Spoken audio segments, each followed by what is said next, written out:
Hello friends, welcome to Divya दृष्टि IAS classes. Divya दृष्टि IAS classes के यूट्यूब चैनल में आपका स्वागत है। मैं यतीश लेकर आ गया हूं आपका favourite show the current affair show. चलिए अपन अपना सेशन स्टार्ट करते हैं। सेशन स्टार्ट करने से पहले हर रोज की तरह आइए आज का मोटिवेशन देखते हैं, फिर अपन अपना सेशन स्टार्ट करेंगे। चलिए आज का मोटिवेशन देखिए। ये देखिए किसने कहा, ये अपने honourable ex president of India Mister APJ Abdul Kalam, जिन्हें मिसाइल मैन ऑफ इंडिया भी कहा जाता है। देखिए, you can not change your future but you can change your habit and surely your habit will change your future. मतलब जो आपका future है आप उसको अपने प्रेजेंट से नहीं डिटरमाइन कर पाएंगे, क्या है जो है वो तो रहेगा, मगर कहीं आपके हैबिट अच्छे हैं तो श्योरली ये बात कंफर्म है कि आपके क्या एक दिन फ्यूचर आपको आपके गोल तक और आपके मिशन पे आपको लेके जाएगा। इसलिए कहीं आपके हैबिट्स अच्छे हैं तो आपका फ्यूचर भी अच्छा है और आपका गोल भी जल्दी से अचीव हो जाएगा।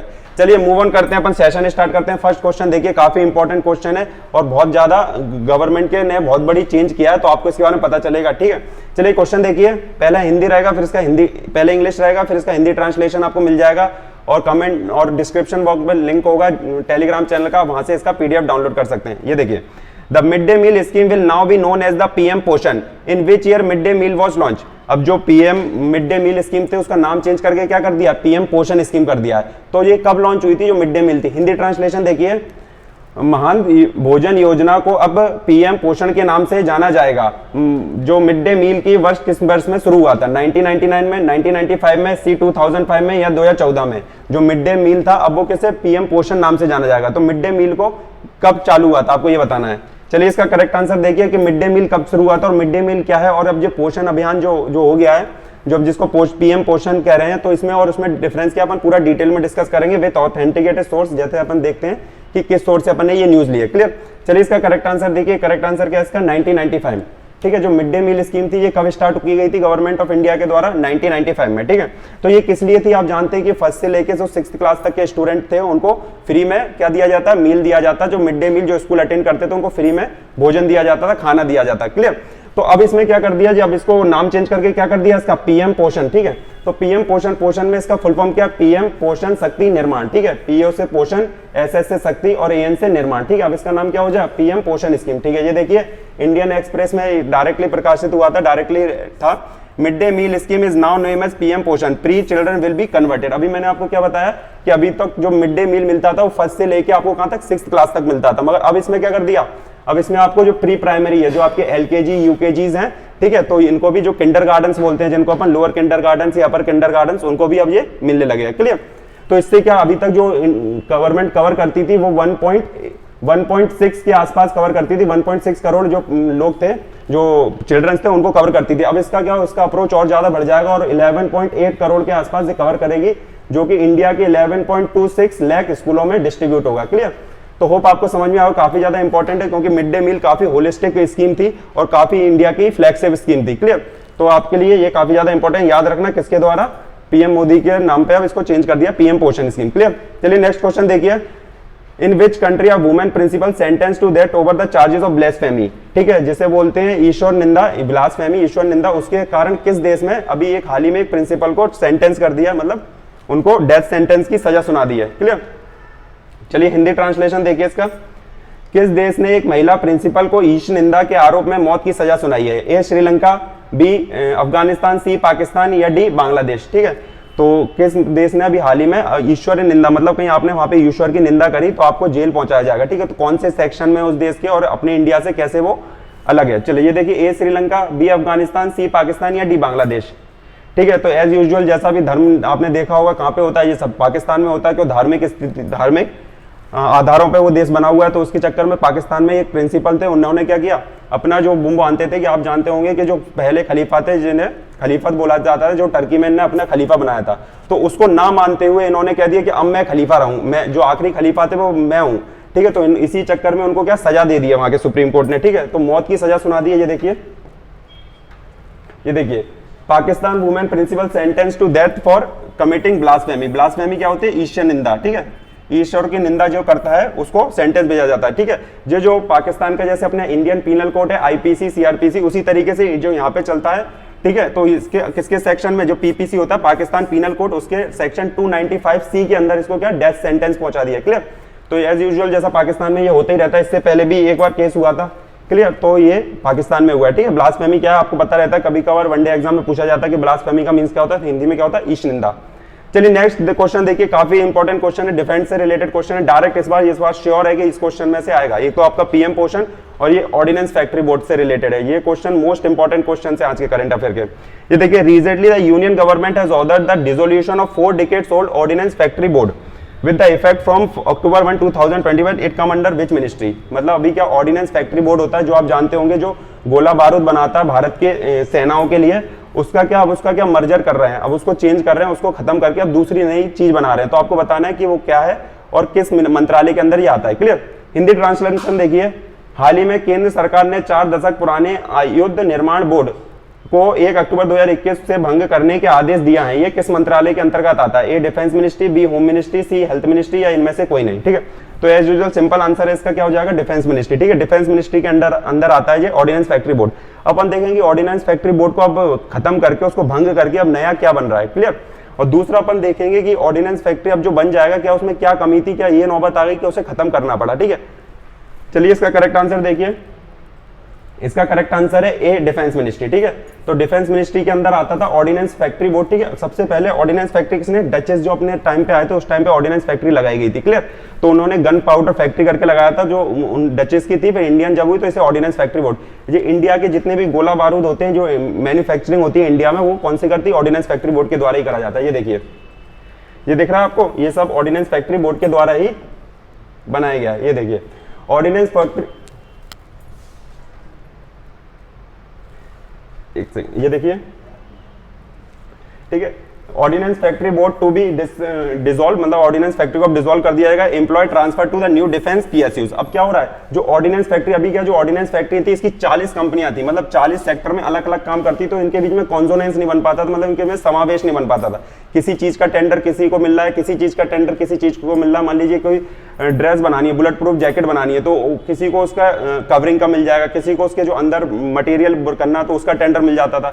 तो इसी चक्कर में अब क्या कर रहे हैं, इन सबको कॉन्सोनेंस करके क्या बना देंगे, अब जो 41 कंपनियां थी इनको क्या कर डिसॉल्व करके अब 7 पीएसयूज बना दिए जाएंगे। ठीक है, 7 पीएसयूज जो पब्लिक सेक्टर यूनिट्स होते हैं, जैसे आपने सुना होगा नवरत्न, महारत्न और मिनी रत्न, तो इसी टाइप से क्या 7 पीएसयूज में को कन्वर्ट कर दिया जाएगा। ठीक है, इससे क्या होगा, ये देखिए डिफेंस मिनिस्टर की प्रेस रिलीज है। ठीक है, अब इनको क्या कर देंगे, अब ये 7 पीएसयू बन जाएंगे। तो एक तो एनिमिनेशन और एक्सप्लोसिव ग्रुप होगा, एक व्हीकल्स ग्रुप होगा जो कि माल ढोने के लिए जो व्हीकल्स होते हैं आर्मी पर्सनल के, उनके लिए बनाया जाएगा। दूसरा वेपन्स एंड इक्विपमेंट्स, ठीक है, जो हथियार वगैरह बनाने उसके लिए एक अलग से पीएसयू बना देगा। ठीक है, ट्रूप कंफर्ट ग्रुप, ठीक है, जो ट्रूप्स के लिए कंफर्टेबल चीजें बनानी है, जैसे उनके लिए ब्लैंकेट्स बनाने और भी हायर एटीट्यूड्स के लिए ले जाने के लिए शूज वगैरह बनाने, ये करेगा। ठीक है, उसके बाद क्या होगा, एक एसिलरी ग्रुप होगा, एक ऑप्टो इलेक्ट्रॉनिक ग्रुप होगा और एक पैराशूट ग्रुप होगा। ठीक है, तो इस टाइप की 7 पीएसयूज बना दी जाएंगी अब जो ऑर्डिनेंस फैक्ट्री बोर्ड है इसको डिसॉल्व करे। काफी इंपॉर्टेंट है क्योंकि 4 दशक पुराना था, मींस 440 साल पुराना बोर्ड था, जिसको डिसॉल्व करके अब 7 पीएसयूज में कन्वर्ट करेंगे। क्लियर? चलिए नेक्स्ट मूव ऑन करते हैं। 4th क्वेश्चन देखिए, ये भी आज का बहुत मोस्ट इंपॉर्टेंट क्वेश्चन है, बैंकिंग से रिलेटेड इस बार 100% ये क्वेश्चन बनेगा। देखिए, Who laid the framework for gold social stock exchange? अभी तक आपने सुना होगा केवल कौन से शेयर मार्केट्स में स्टॉक एक्सचेंज होते थे, अब क्या इसमें क्या लिखा है, गोल्ड और सोशल स्टॉक एक्सचेंज। ठीक है, तो अपन देखेंगे जो नॉर्मल अपन शेयर का लेन देन करते हैं उसका और गोल्ड स्टॉक एक्सचेंज में क्या अंतर है। क्लियर? सोने और सामाजिक स्टॉक के लिए रूपरेखा तैयार कौन करेगा? ठीक है, बीएसई, आरबीआई या नन ऑफ दी या सेबी। ठीक है, इनमें से आप जानते हैं कि जो भी स्टॉक एक्सचेंजेस से रिलेटेड चीजें हैं वो कौन करता है, सेबी करता है। ठीक है, security and exchange board of India इसके द्वारा किया जाता है। चलिए इसका करेक्ट आंसर क्या है, डी। ठीक है, अब क्या करेगा, अभी तक तो आपने देखा होगा जो ट्रेडिंग होती है अपने काम में शेयर्स में होती है, आप शेयर्स लेते हैं किसी कंपनी के, उसके सेल करते हैं, उनको बाय करते हैं। क्लियर? तो अब क्या कर दिया, अब आप गोल्ड में भी ट्रेडिंग कर सकते हैं, मगर अभी तक गोल्ड में क्या ट्रेडिंग अलाउ नहीं थी। अभी आप गोल्ड क्या रख सकते थे केवल, और एक मैच्योरिटी पीरियड के बाद उसे रिडीम करते थे। एक मैच्योरिटी पीरियड के बाद उससे क्या करते थे, मार्केट में जाके शेयर करते हैं। मगर अब जैसे रोज आप देखते होंगे क्या सोने के दाम बढ़ते हैं, रोज सोने के दाम घटते हैं। ठीक है, गोल्ड के प्राइसेस रोज हाइक होते हैं, रोज उसके लो होते हैं। तो इसी तरीके से अब क्या हुआ, आप ट्रेडिंग भी कर पाएंगे गोल्ड की। अब आपको घर पे जो फिजिकल फॉर्म में गोल्ड रखने की जरूरत नहीं है, आप आराम से क्या कर सकते हैं, गोल्ड का एक वो शेयर खरीदेंगे और वो जैसे डेली उसकी मार्केट चढ़ेगी तो आपकी प्राइस क्या होगा, हाइक होते जाएंगे, और कहीं मार्केट डाउन जाएगी तो आपके प्राइस लो हो जाएंगे। ठीक है, तो आप ट्रेडिंग कर सकते हैं, आपको घर पे रखने की सोने की जरूरत नहीं है। ये देखिए, सेबी ले the framework for the gold social stock exchange. ठीक है, तो अपन ने गोल्ड स्टॉक एक्सचेंज की तो अपन ने बात कर ली कि गोल्ड स्टॉक एक्सचेंज है। दूसरा इसमें शब्द क्या है, सोशल स्टॉक एक्सचेंज। ठीक है, जो सोशल स्टॉक एक्सचेंज है, सामाजिक स्टॉक एक्सचेंज क्या है, आपने देखा होगा कि भारत में कई ज्यादा एनजीओ है, 400 से ज्यादा एनजीओ, कई ज्यादा एनजीओ है भारत में, ठीक है। तो अब क्या होता है, बड़े बड़े जो कोऑपरेटिव ग्रुप्स होते हैं या बड़े बड़े जो भी बिजनेसमैन होते हैं, फंड होता है, तो वो क्या करते हैं, इनको डोनेट करते हैं, ठीक है, इनको ग्रांट्स देते हैं। ग्रांट्स क्या होती है, जिनको वो वापस नहीं लेंगे। तो अब क्या होगा, जो सोशल स्टॉक एक्सचेंज में क्या होगा कि आपको क्या होगा, आप किसी को अनुदान देंगे तो अब उनकी पूरी लिस्ट बना दी जाएगी, मतलब उनको लिस्ट कर दिया जाएगा। जैसे स्टॉक एक्सचेंज में सारी कंपनियां लिस्टेड होती हैं, इसी तरीके से इनको लिस्ट कर दिया जाएगा। अब जिसको भी इनको फंडिंग देनी है वो डायरेक्टली इनका बॉन्ड खरीदे, डायरेक्ट उनके अकाउंट में फंड चला जाएगा। क्लियर। यहाँ से फायदा तो कुछ नहीं होगा, मगर आपकी जो आप जो करते हैं ना, डोनेट करते हैं, तो उसमें वैसे ही फायदा नहीं होता। डोनेट और ग्रांट में तो आप वैसे ही फायदे को नहीं देखा जाएंगे, मगर स्टॉक में आप डायरेक्टली आप जो डे वाइज हाई क्या लो जाते हैं प्राइजेस सोने की, तो आप उसकी तरह ट्रेडिंग कर सकते हैं गोल्ड में भी, ठीक है। तभी तक आप शेयर्स में करते थे, अब आप गोल्ड में भी ट्रेडिंग कर सकते हैं। नेक्स्ट क्वेश्चन देखिए, इंपॉर्टेंट क्वेश्चन है, Sahitya Akademi is going to organise an all India poetry festival on which date. अभी पोएट्री फेस्टिवल होती है, ठीक है, तो कहाँ पे, कौन, साहित्य अकेडमी के द्वारा ये कब ऑर्गेनाइज की जा रही है। क्लियर। हिंदी देखिए, साहित्य अकेडमी के किस दिन अखिल भारतीय कविता उत्सव आयोजित करने जा रही है। ए 24 नवंबर, बी 2 दिसंबर, सी 2 अक्टूबर, या डी 24 दिसंबर, ठीक है। साहित्य अकेडमी जो अखिल भारतीय कविता उत्सव कब आयोजित करने जा रही है। क्लियर। तो ये कब ऑर्गेनाइज करेगी, 2 अक्टूबर, ठीक है, जो कि है गांधी जयंती, ठीक है, महात्मा गांधी की जयंती के दिन ही ये क्या किया जा रहा है, इनके द्वारा कविता उत्सव आयोजित किया जा रहा है। किसके द्वारा, साहित्य अकेडमी के द्वारा। अब ये साहित्य अकेडमी क्या है, आपने देखा होगा कि इंडिया के जो कल्चर है, सारी कल्चर को प्रिजर्व करने का काम ही कौन, इंस्टीट्यूट है दिल्ली में, ठीक है। तो वो क्या है, इसको प्रिजर्व करके रखता है, साहित्य अकेडमी। और आपने जब स्टैटिक जीके का एक टॉपिक देखा होगा, तो वहां पे मैं क्लासिकल डांस जब आपको पढ़ा रहा था, तो आपको मैंने वहां पे भी साहित्य अकेडमी के बारे में बताया था, ठीक है। तो किसी भी क्लासिकल डांस को कहीं रिकॉग्निशन देना तो कौन देता है, वो साहित्य अकेडमी ही उसको रिकॉग्निशन देती है।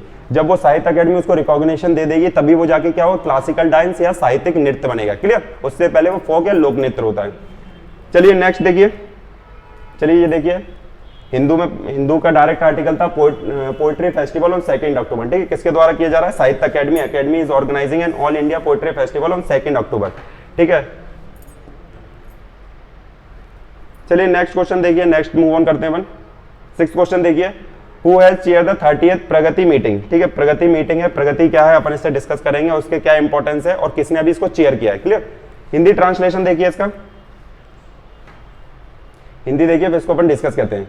38वीं प्रगति मीटिंग की अध्यक्षता किसने की, ए अमित शाह, बी नरेंद्र मोदी, सी राजनाथ सिंह, या डी जयशंकर। इनमें से किसने जो 38वीं या 38वीं प्रगति की मीटिंग हुई है वो किसने चेयर करी है, ए अमित शाह, बी नरेंद्र मोदी, सी राजनाथ सिंह, या डी जयशंकर। इनमें से किसने चेयर करी है। क्लियर। तो प्रगति क्या होता है और ये किसने स्कीम लॉन्च की और कब लॉन्च की गई है और इसके इंपॉर्टेंस क्या अपन पूरा डिस्कस करेंगे। Clear. A Amit Shah, B Narendra Modi, C Rajnath Singh, या डी जयशंकर। चलिए इसका करेक्ट आंसर देखिए, करेक्ट आंसर क्या है इसका, बी नरेंद्र मोदी, ठीक है। Honourable prime minister of India Shri Narendra Modi ji के द्वारा प्रगति मीटिंग जो 38 प्रगति मीटिंग हुई उसको चेयर किया गया, ठीक है। प्रगति क्या है, इसमें आपने देखा हो कि गुड गवर्नेंस करने के लिए, मतलब जो ग्राउंड लेवल पे, मतलब कोऑपरेटिव फेडरलिज्म आ जाए। मतलब फेडरलिज्म का मतलब क्या होता है, distribution of power between the state, मतलब जो राज्यों के भी बराबर क्या जाए पावर चली जाए, और उसके बाद भी जो लोअर गवर्नमेंट है, जो लोकल बॉडीज है, उनके पास भी जो बोलने की शक्ति मिल जाए उन्हें। इसलिए क्या होता है, इसके लिए इसको प्रगति को लॉन्च किया गया, ठीक है।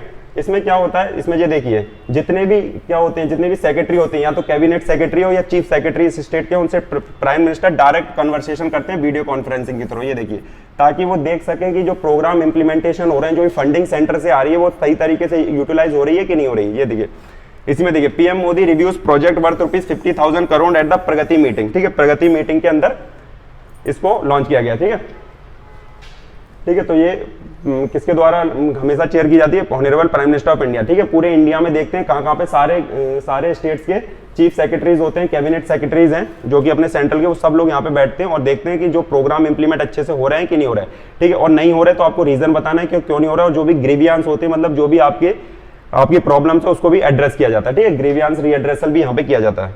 चलिए नेक्स्ट मूव ऑन करते हैं। नेक्स्ट देखिए, इंडिया टुडे में डायरेक्टली आया था ये। चलिए नेक्स्ट देखिए, 7th question, Who has launched the Creator Education and Enablement Program in India? हाल ही में किस चीज ने creator education and enablement programme launch किया, ठीक है। Creator education and enablement programme क्या है और किसके द्वारा लॉन्च किया गया और उससे क्या फायदा होगा, ये आपको डिस्कस किया जाएगा। ये देखिए, और सब क्यों इंपॉर्टेंट क्यों जाता है, इसमें देखिए क्या लिखा है, भारत में सबसे बड़ा, ठीक है, सबसे बड़ा तो डायरेक्टली आपके एग्जाम के लिए इंपॉर्टेंट हो जाता है। निर्माण शिक्षा और सक्षमता कार्यक्रम किसने शुरू किया, A Facebook, B WhatsApp, C Twitter, या डी वीचैट। इनके किसके द्वारा सबसे ज्यादा निर्माण, शिक्षा और सक्षमता का कार्यक्रम शुरू किया है। ठीक है, भारत में अभी तक का सबसे बड़ा है। ठीक है, फेसबुक, बी व्हाट्सएप, सी ट्विटर या डी वीचैट के द्वारा। चलिए इसका करेक्ट आंसर देखिए, इसका करेक्ट आंसर क्या है, ए फेसबुक। ठीक है, फेसबुक के द्वारा इंडिया में सबसे ज्यादा creator education and enablement programme launch किया गया है। ठीक है, अब ये creator education and enablement programme क्या होता है, ठीक है, चलिए अपन इसको डिस्कस करते हैं। ठीक है, ये देखिए पहले इसका करेक्ट आंसर, ये देखिए Facebook launches the largest creator education and enablement programme in India. ठीक है, बिजनेस स्टैंडर्ड्स के न्यूज है। इसमें क्या होता है, देखिए आप जानते होंगे कि आजकल जितना भी एजुकेशन हो रहा है वो ऑनलाइन डिजिटल मोड से हो रहा है, तो इसके लिए आपको कंटेंट को क्रिएट करना पड़ता है। ठीक है, तो कंटेंट क्रिएट करने के लिए फेसबुक आपको प्रोत्साहित करेगी, मतलब आपको क्या करेगी, आपको मोटिवेट करेगी, आपको फोर्स करेगी, आप अच्छे से अच्छा कंटेंट क्रिएट करें, और जो भी अच्छा कंटेंट क्रिएट करेगा फेसबुक उसको प्रियोरिटाइज देगी और अपने में क्या करेगी, उसको बढ़ावा देगी या उसको पब्लिश करने में हेल्प करेगी। क्लियर, तो इंडिया में अभी तक का सबसे बड़ा कंटेंट क्रिएटर प्रोग्राम किसके द्वारा लॉन्च किया जा रहा है, फेसबुक। ठीक है, फेसबुक का कब 2004 में इसका एस्टेब्लिशमेंट हुआ था। ठीक है, हेडक्वार्टर कहाँ है इसका, हेडक्वार्टर इसका कैलिफोर्निया। ठीक है, कैलिफोर्निया यूएस। ठीक है, कैलिफोर्निया यूएस में इसका वो है, क्लियर, हेडक्वार्टर। एंड मार्क जैकरबर्ग इसके फाउंडर हैं। क्लियर, ये सब तो आपको क्लियर होगा। नेक्स्ट 8th क्वेश्चन देखिए, इंपॉर्टेंट क्वेश्चन है, क्यों इंपॉर्टेंट क्वेश्चन देखिए, which toll free number is launch as Elder Line. अभी रिसेंटली गवर्नमेंट के द्वारा एक टोल फ्री नंबर, जैसे आप देखते हैं ना कस्टमर हेल्पलाइन नंबर होता है, टोल फ्री नंबर होता है, इसी तरीके से एल्डर लोगों के लिए, मतलब वृद्ध जनों के लिए एक नंबर लॉन्च किया जो कि टोल फ्री है। तो उस वो नंबर क्या है आपको बताना, और इससे क्या हेल्प होगी ये आपको अपन पूरा डिस्कस करेंगे। ठीक है, चलिए हिंदी देखिए इसका, कौन सा toll free number Elder line के रूप से शुरू किया गया है, ए 180012, बी 23501, सी 12020 या डी 14567। ठीक है, इनमें से कौन सा जो टोल फ्री नंबर होगा जो किसके लिए, वृद्ध जनों के लिए या फिर एल्डर पर्सन के लिए लॉन्च किया गया। अब इसकी इंपॉर्टेंस क्या है, उसको क्यों लॉन्च किया गया, इससे क्या हेल्प होगी इंडिया को, ये अपन पूरा डिस्कस करेंगे। ठीक है, ए 180012, बी 23501, सी 12020 या 14567। ठीक है, तो इसको आपको बताना है करेक्ट आंसर क्या है इसका। इसका करेक्ट आंसर है डी 1567। ठीक है, 14567 जो एल्डर लाइन के नाम से ये नंबर लॉन्च किया गया। ठीक है, किसके द्वारा लॉन्च किया गया, ministry of social justice and empowerment. ठीक है, मिनिस्ट्री ऑफ सोशल जस्टिस और एम्पावरमेंट के द्वारा इसको लॉन्च किया गया। ये देखिए 14567। ठीक है, एल्डर लाइन नंबर है।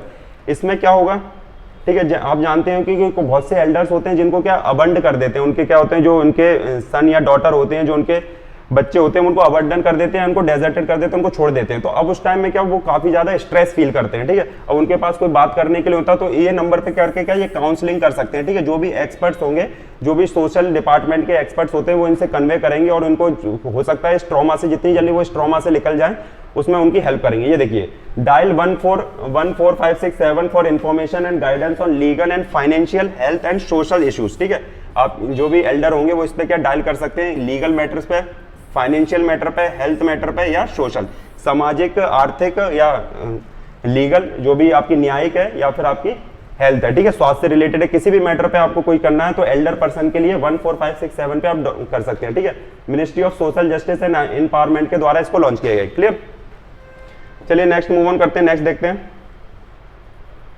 नेक्स्ट क्वेश्चन देखिए, 9th question, who is the winner of 2021 Riders cup. ठीक है, 2021 के राइडर कप का विजेता कौन है, राइडर्स कप क्या है और किसके बीच में होता है और कौन इस बार का विजेता बना है, ये अपन पूरा डिस्कस करेंगे। ठीक है, राइडर कप किस खेल से रिलेटेड, डायरेक्टली स्पोर्ट के टर्मिनोलॉजी में पूछा जाता है आपसे कि ये खेल किस, ये जो ट्रॉफी है ये किस खेल से संबंधित है। ठीक है, स्पोर्ट का सेक्शन आपके एग्जाम्स में है, खासकर एमपीपीएससी में, तो आपके लिए डायरेक्ट पूछा जाता है। तो आपको बताना है 2021 का राइडर कप का विजेता कौन है, A Russia, B Brazil, C USA या डी कनाडा। ठीक है, इस बार का राइडर कप किसने जीता है, राइडर कप किस किस के बीच में होता है और इस बार कौन जीता है, और राइडर कप किस स्पोर्ट से रिलेटेड हम पूरा डिस्कस करेंगे। ठीक है, A Russia, B Brazil, C USA या डी कनाडा। चलिए इसका करेक्ट आंसर देखिए, करेक्ट आंसर इस बार का राइडर कप 2021 किसने जीता, यूएस ने। ठीक है, यूएस ने 2021 का राइडर कप जीता। अब देखेंगे राइडर कप गेम किससे रिलेटेड है, कौन सा खेल है जो राइडर कप आयोजित करवाता है, आपने सुना होगा गोल्फ। ठीक है, सबसे ज्यादा लेजेंड्स या सबसे ज्यादा रॉयल गेम किसको माना जाता है, गोल्फ को माना जाता है। ठीक है, क्योंकि इसमें वो जो उसकी फंडिंग होती है, इसमें जो कॉस्टिंग आती है बहुत ज्यादा होती है, इंडिया में इतना ज्यादा होता भी नहीं है ये। ठीक है, बहुत ज्यादा प्रेस्टिजियस जगहों पे ही इसको खेला जाता है। क्लियर, तो गोल्फ, ये देखिए, ये आपने देखा होगा, ये है गोल्फ। ठीक है, ये देखिए Ryder Cup 2021 USA, defeats Europe in the men's golf competition C, ठीक है। तो ये यूएस की टीम के द्वारा इस बार का राइडर कप जीता है, ठीक है। किससे रिलेटेड? गोल्फ से, ठीक है। जो राइडर कप होता है ये होता है यूरोप और यूरोपियन कंट्री एंड यूएसए के बीच में होता है, ठीक है। यूरोपियन कंट्री और यूएस के बीच में होता है राइडर कप, ठीक है। एक बिजनेसमैन थे किसके? यूरोप के, उनके द्वारा इसके लिए फंडिंग की दी जाती थी, तो उन्हीं के नाम पे इसका नाम रख दिया क्या? Riders cup. क्लियर? चलिए नेक्स्ट मूव ऑन करते हैं। याद रखना किससे रिलेटेड है? गोल्फ से रिलेटेड है, ठीक है। राइडर कप से पूछा जाए किससे रिलेटेड है तो गोल्फ से। नेक्स्ट क्वेश्चन देखिए, the winner of the UNHRC Nansen refugee award for 2010, ठीक है।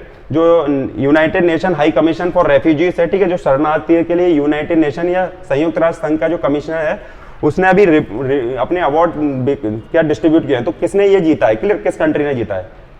2021 के लिए यूएनएचआरसी के नानसेन शरणार्थी पुरस्कार की विजेता कौन है? A Red Cross Society, B Society for Humanitarian and Solidarity, C Jeel Albena Association of Humanitarian Development, या डी नन, मतलब इनमें से कोई नहीं है। 2021 का जो UN United Nation Human Right High Commissioner for Refugees, मतलब शरणार्थी के लिए जो कमीशन बनाया यूएन का, उसके द्वारा रिपोर्ट रिलीज की गई, एक अवार्ड रिलीज किया गया, तो वो किसने जीता है? A Red Cross Society, B Society for the Humanitarian and Solidarity, C Jeel Albina Association for Humanitarian Development, या डी इनमें से कोई नहीं, none of the above. Clear? तो यूएनएचआरसी क्या है, अपन पूरा इसको डिस्कस करेंगे। क्लियर? चलिए इसका करेक्ट आंसर देखिए। करेक्ट आंसर क्या है इसका? इसका करेक्ट आंसर है सी, ठीक है। सी क्या? Jeel Albena Association, Jeel Albena Association for Humanitarian Development, इसने ये अवार्ड जीता है। क्लियर? चलिए अब ये कौन? जील Albena Association for Humanitarian development कहाँ का एसोसिएशन है? ये यमन में है, ठीक है। यमन में काम करता है। आपने देखा होगा कि यमन में काफी ज्यादा क्राइसिस चलते हैं, सिविल वॉर्स फ्रिक्वेंटली चलते रहते हैं। वहां पे जो रेबल ग्रुप्स हैं और गवर्नमेंट के बीच में काफी ज्यादा टसल रहता है, एक दूसरे का काफी ज्यादा कॉन्फ्लिक्ट रहता है, ठीक है। तो ये देखिए, आपने देखा होगा, पहली बात आती है कि यमन पड़ता कहाँ है। आपने देखा होगा जो सेंट्रल या गल्फ कंट्रीज हैं, देखिए सऊदी अरेबिया के जस्ट नीचे क्या है? यमन, ठीक है। इसका कैपिटल क्या है? साना, ठीक है।